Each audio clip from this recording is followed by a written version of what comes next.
everyone, welcome to day 15 of our FCHS Fitness Challenge. I thought today, since it's supposed to snow, we could kind of go over some good shoveling mechanics, which actually fits really well into what I wanted to do today, which was picking things up off the ground without hurting our back. So this will fit right in. It'll be a nice applicable example you guys can all practice this afternoon. Hopefully you'll see this video before it actually starts to snow. So I have my handy dandy shovel behind me here. I don't have snow yet because I really didn't want to film this outside, so we're just going to pretend that my carpet is snow. Before we get into our shoveling, I'm going to show you kind of how we want to think about that whole picking things up motion, okay? Because that tailors into why we get a lot of injuries when we're moving boxes or furniture or just picking up the dog or whatever it may be. Shoveling snow, doing our yard work. Sometimes those ineffective biomechanics is what leads to that back pain or that shoulder problem or whatever it may be. So we're going to take a look at the basic mechanics of how I want you to think about shoveling later today. So this shovel is nice and effective because I can pretend it's a weight as well. So when you go to pick something up, what a lot of us do is we lift with our back, we lift with our arms, okay? We just kind of have that association of the upper body lifts the things and our lower body moves us around. We want the legs to do the work. I'm sure you've heard that expression, lift with your legs. Legs have a lot of muscles in them. They're a big part of our body. They have a lot of power. They are more effective at kind of lifting those loads than our spine, our low back. All these kind of muscles in here. Our arms are much smaller than our legs. Use what you have down here, okay? Use this whole system from the hips down. We got a lot of things that can help us. So when we go to pick something up, we want to first, and I know it's going to seem really technical, this is why we practice this whole motion as an exercise sometimes. We'll throw it into some strength training workouts eventually. But take a look at your feet. You want the feet to be about hip width apart, okay? When you lean down, you're not going to lean down, you're going to hinge down, okay? That's where we tend to mess up. We lean down like this and we pick this up and then we wonder why our back hurts. When we pick that up like that, when we have this kind of lean, we put so much pressure right in here. What we want to do is have these feet as an effective base, okay? So that hip width apart, we want the toes pointing forward. And we want to hinge down. So we're going to hinge at the hip, we're going to hinge at the knee. So the hips are going to go back, the knees will follow, thighs will go kind of parallel to the floor. This is almost like a squat, right? When we've done this squat motion. Going to hinge down so you can pick up that object. All right, if I'm doing this as an exercise, my hands are really just outside my knees. If I'm picking up weights or a bar, I would grip that. I'm going to ground through my feet, not my upper body. Grounding through my feet. I'm pushing into the floor. When I push into the floor, I'm going to feel that work in my legs as I straighten those knees. And I'm thinking that I'm moving at the hip, not the back, the hip. So when I come down and back up, it's really moving those glutes back forward so that the hip is doing all the work. Okay, so it's easier to see some of that from the sides. So, have my feet staggered where they need to be, right? I'm hinging down, I'm kind of looking like I'm into that squat, so the hips are pushed back, the knees follow. All right, and I'm gripping this weight, I'm pushing through those feet, and I'm thinking that I'm unhinging at the hip, bringing those glutes back in, okay?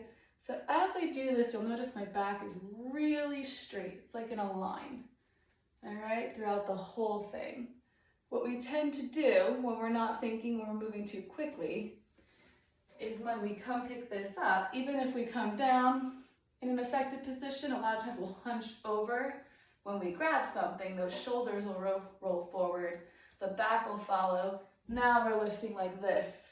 And I felt that. I felt that in my low back that time, and this is only a pound and a half shovel or whatever it is. It's not even that heavy. So that places most of the emphasis on that low back, and that's so we can kind of have those disc problems or those back strains really want to focus on the legs and moving at the legs. So like I said, we'll practice some of these exercises in later strength training videos.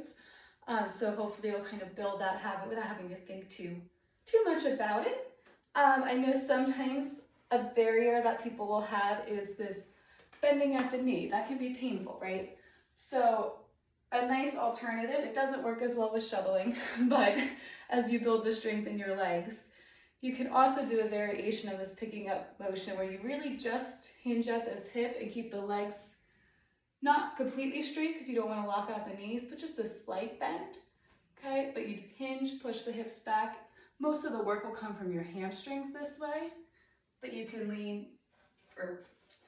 hinge down, pick up the object, and really just move at that one joint.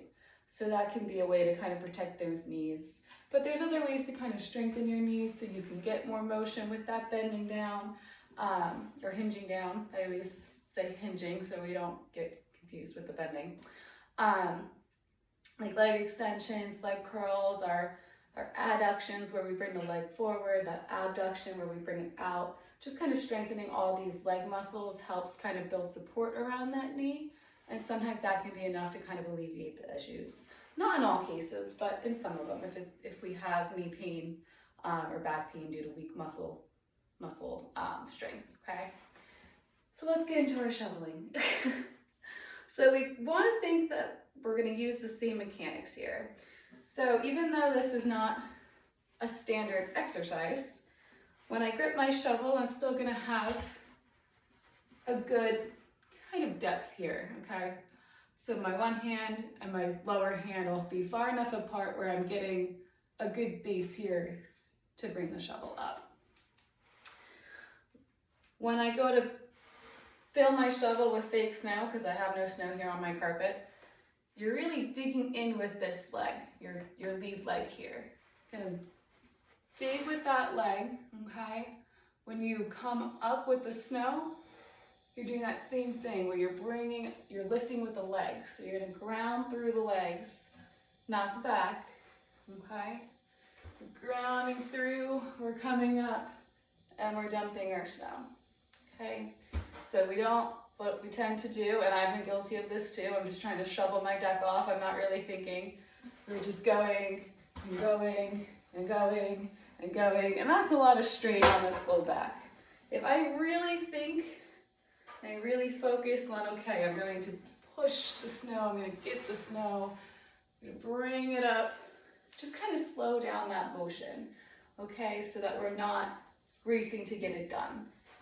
We're going to kind of lift the snow off the ground. And if we're going to lift the snow off the ground, we have to plant through those feet, hinge at the hip, and undo that when we come back up.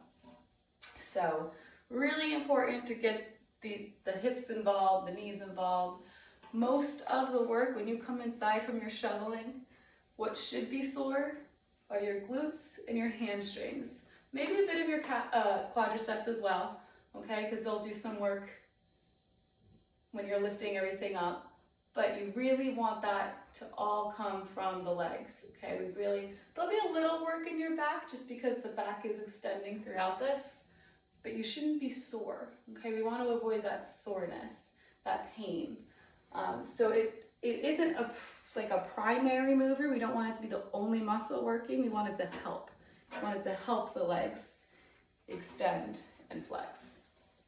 Okay, so that's kind of a short rundown on how we can hopefully shovel snow a little smarter today.